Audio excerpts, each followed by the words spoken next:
And that stuff was hard, but none of it was as hard as coming to realize that I had no control, and that having control was really so important to me that I was missing the grander point.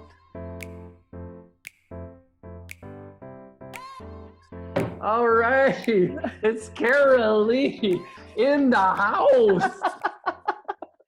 I feel like it's really anticlimactic because I'm alone for this Zoom call. Usually on these Zoom calls, I have two of them crawling and Kids everywhere. Yeah. Oh my, that's what we're going to talk about a little bit. I honestly, when I was like trying to find somebody to, who could I talk to next? And you were on my list, and I'm like, oh, I met Karalee. I'm super excited. And she's going to say yes. And so I'm not going to let her say no. Yeah, that's what I thought. Twins in the house. This is going to be fun. So tell me, since this whole thing is kicked off, like, not everybody on here is going to know what you do for a living. So like, what do you do? And I'm a real estate agent, and I own a real estate brokerage. Okay. And so that's a booming market right now. Yeah, it's hot. I've got some specials. Suckers is exploding. So tell me, and you've got some twins. How old are the boys? And tell us what it's been like the last little bit here at home. Okay. So I have almost 5-year-old twin boys. And if you go to our church, they're the two that are usually running around pretending to play basketball while Evan's trying to preach or music's happening. Those are mine. And they're quite busy boys. And coming into this, they were in play school 3 mornings a week, which was awesome. I got some work time. My husband and I own the brokerage together. And we have a couple of different locations. And so we take turns. He does most of the office work. I do the people work and the selling. And when this all happened, we moved the whole office for Calgary home and into our basement with the 5-year-old twins. And so it has been really interesting. I think that people now book Zoom calls with me just to see what's going to happen. So yeah, there's a lot. Yeah. So tell me, what, like in all of that, have you been able to see God at work? Have you sensed God's been at work? What does that look like for you in terms of your story? Yeah. So I think by nature, I'm a fixer, and I'm just used to fixing things for people. And I love to love on people. I like to take care of the people that are with me. And I consider myself incredibly blessed with the people that are part of my team and part of my company. And so coming into this, I mean, real estate hasn't been awesome for the last 5 years in Calgary. And I know the stories of my people, and I know how much they're hurting. And so the first couple of weeks were really hard because I couldn't see how I could possibly fix this for them. I couldn't see how I could make things better for anybody I cared about.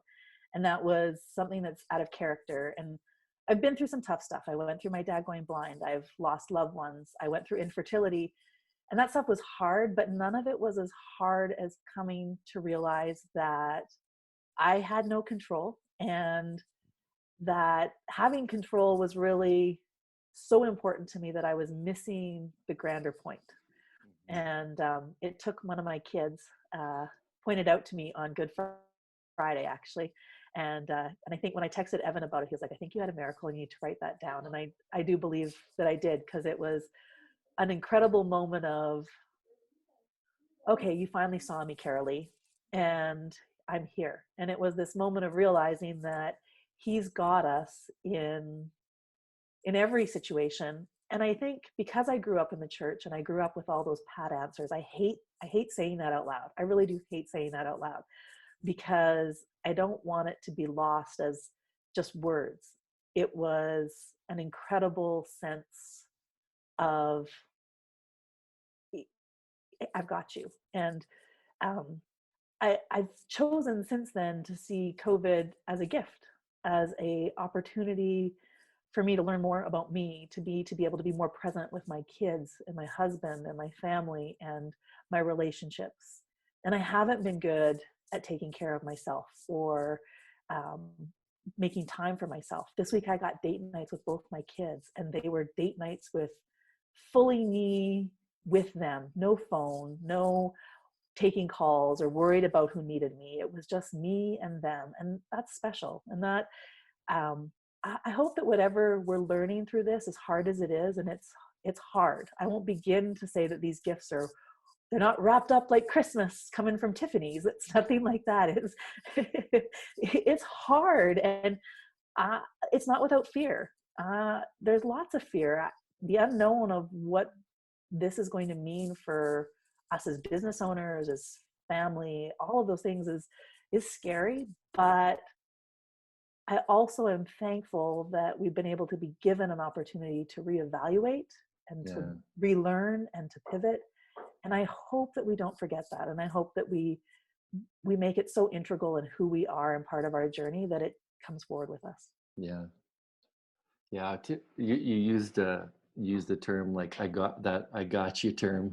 Mm-hmm. And I think that just as I'm listening to you talk, what I'm hearing you say is that it's like, not only have you got your kids, but God's got you.